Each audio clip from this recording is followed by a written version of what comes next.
Oi, meu nome é Ângela Karina. Oi, meu nome é Jéssica Teresina Galileu. Oi, meu nome é Lidiane Tainara. Hoje falaremos um pouquinho sobre a doença de Parkinson.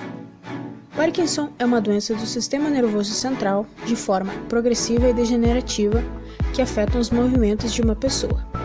A doença foi descrita pela primeira vez pelo médico inglês James Parkinson no ano de 1817. A doença afeta 1% da população com mais de 65 anos de idade, com prevalência de demência de 15 a 20%.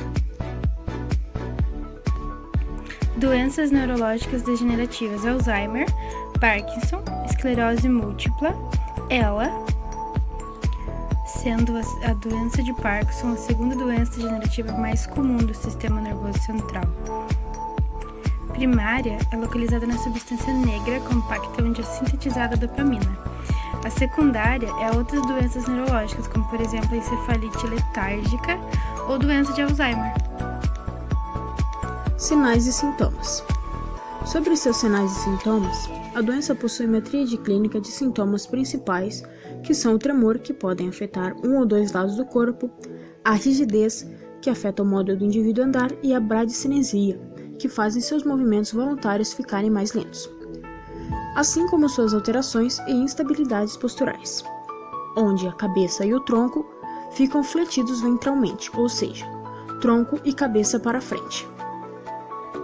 Com o decorrer da doença, o indivíduo levará mais tempo que o normal para a realização de suas atividades de vida diária, como por exemplo, seu autocuidado com relação ao se vestir, a sua higiene e a sua própria alimentação. E também levar em conta que com o tempo a doença pode evoluir ao ponto do indivíduo precisar se locomover com um tipo de apoio. Diagnóstico: alguns sintomas podem ser alteração da escrita, dores articulares, fraqueza de membros inferiores, fadiga. O diagnóstico é feito por exclusão e analisado o histórico do paciente e feita uma avaliação neurológica. A enfermidade não tem cura, mas pode ser atenuada. A fisioterapia é de grande importância para o processo de reabilitação e para retardar o avanço da doença, ou impedir a perda de habilidades gerais e incapacidade. Com o auxílio da fisioterapia, é possível impedir a perda de habilidades gerais, mantendo níveis de mobilidade e trazendo uma melhor qualidade de vida. Exercícios respiratórios de expansão torácica e de relaxamento são de grande importância. Além das terapias como estímulos visuais e auditivos e somatosensoriais. Treinos de marcha também são de grande importância. No Brasil, estima-se que existam mais de 200 mil casos de Parkinson e mais de 1,5 milhões de envolvidos nas rotinas dos pacientes.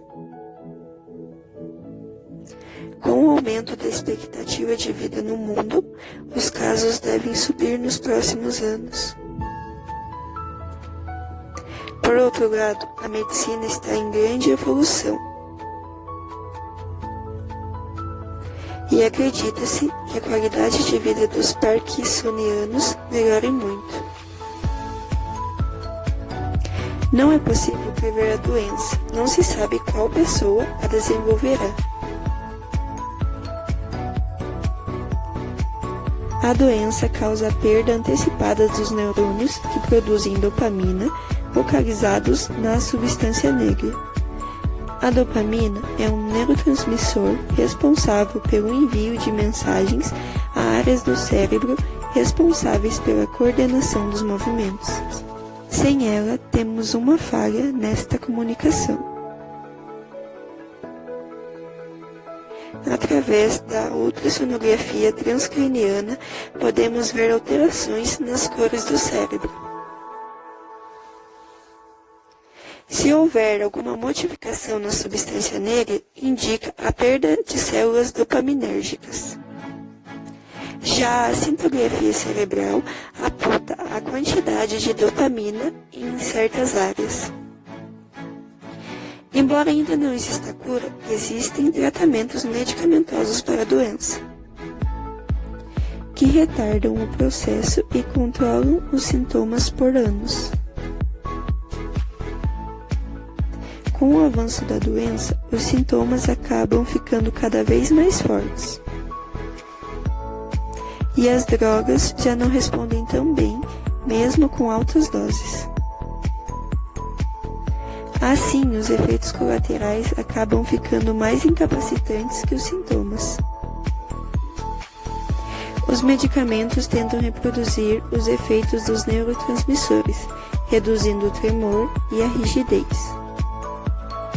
Com o passar do tempo, é necessário ajustar a medicação e associar novas drogas. Além de que algumas drogas devem ser ingeridas com alimentação, outras não. Outras medidas a serem tomadas para o tratamento é em relação à alimentação, que deve ser saudável. Outra medida utilizada é a cirurgia. A estimulação cerebral profunda é a mais conhecida, onde são implantados eletrodos cerebrais. Este método não interrompe o tratamento medicamentoso, mas faz com que as doses sejam reduzidas em grande quantidade durante anos. Os sintomas são reduzidos e a resposta do organismo à medicação é potencializada. Algumas alterações neurocomportamentais da doença de Parkinson são alterações na personalidade, como apatia, falta de confiança, medo, ansiedade, afastamento social e a dependência de outras pessoas. Também pode ser a demência, onde a pessoa tem uma desorientação espacial, começa a ter algumas paranoias e até alucinações. Também temos a bradifineia, onde a pessoa com a doença de Parkinson, ela começa a ter o pensamento lento, começa a perder a concentração e ter uma dificuldade na formação de conceitos. Também temos a depressão, distúrbios do sono e até mesmo a disfunção sexual.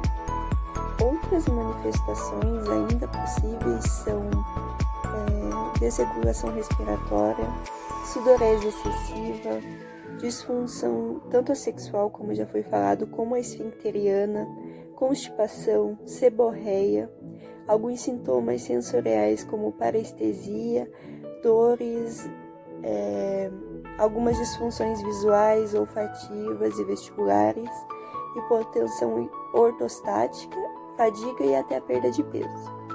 Como foi falado no início do vídeo, o tremor é um dos sintomas mais presentes, né?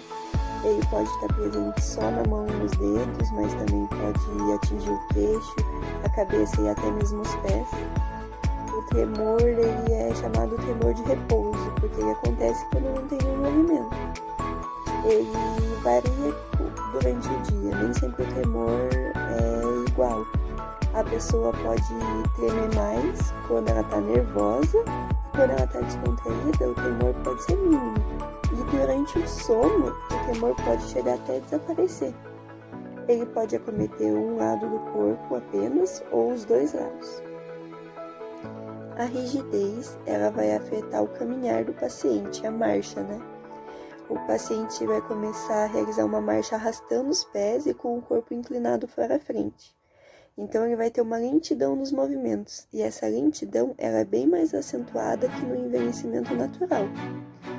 No início, os sintomas de rigidez são bem pouco perceptíveis, mas com o andar da doença e o avanço da idade, elas vão dificultar bastante a realização de tarefas que seriam consideradas normais no cotidiano.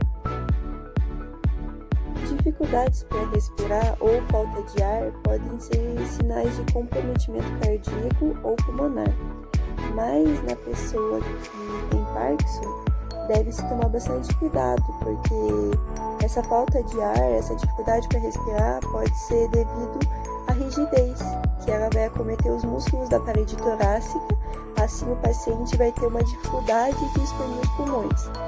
Então, nesses casos, é importante ter um ajuste da medicação e isso pode ajudar a resolver o problema. Não totalmente, né, mas dá um grande auxílio. A cialorreia também é um grande problema. Ao contrário do que alguns pensam, no Parkinson o problema não é a pessoa produzir saliva em excesso, e sim a dificuldade de degluti-la. Como a pessoa ela não consegue engolir realmente a saliva sozinha, acaba ficando um grande acúmulo na boca que pode escorrer pelos cantos.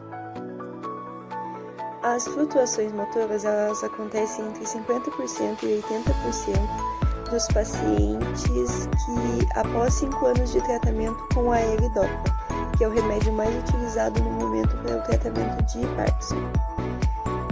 Essas flutuações motoras elas compreendem perdas de efeito de fim de dose, ou seja, elas podem acontecer quando está próximo do horário do paciente tomar a nova dose, ou elas ainda podem ser imprevisíveis e não estarem relacionadas ao horário do uso da medicação. Quando as flutuações motoras elas não estão envolvidas com o horário de remédio do paciente, a gente chama isso de efeito on-off. O efeito on-off nada mais é do que uma oscilação da rigidez do paciente. Em alguns momentos do dia, essa rigidez ela vai estar muito acentuada. E em outros momentos, o paciente vai ter a mobilidade quase que completamente. E isso é bem comum nos pacientes que estão a tratamento com medicamento há mais de 5 anos. É muito importante a gente, quando for avaliar o paciente, saber em que momento que ele está.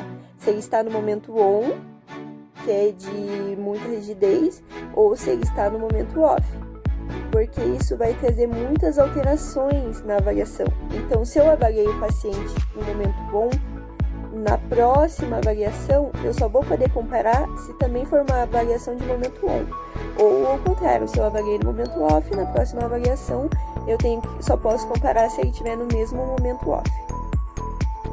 Outra situação que acomete o paciente com Parkinson são os chamados freezings. São bloqueios motores. O paciente está, por exemplo, realizando a marcha e subitamente ele não consegue se mexer. Ele sente como se ele estivesse colado ao solo. Ele não consegue mais realizar, ele não consegue se movimentar. A variação de tempo que esse momento acontece, normalmente é de poucos minutos e desaparece do mesmo modo. Do nada o paciente não consegue se mover e do nada ele volta a se mover normalmente. Dentre os medicamentos utilizados para o tratamento do Parkinson, o mais utilizado é o levodopa ou L-Dopa. No cérebro, quando esse medicamento chega, ele se transforma em dopamina e ele supre a falta de neurotransmissores que está em escassez, levando aos sintomas.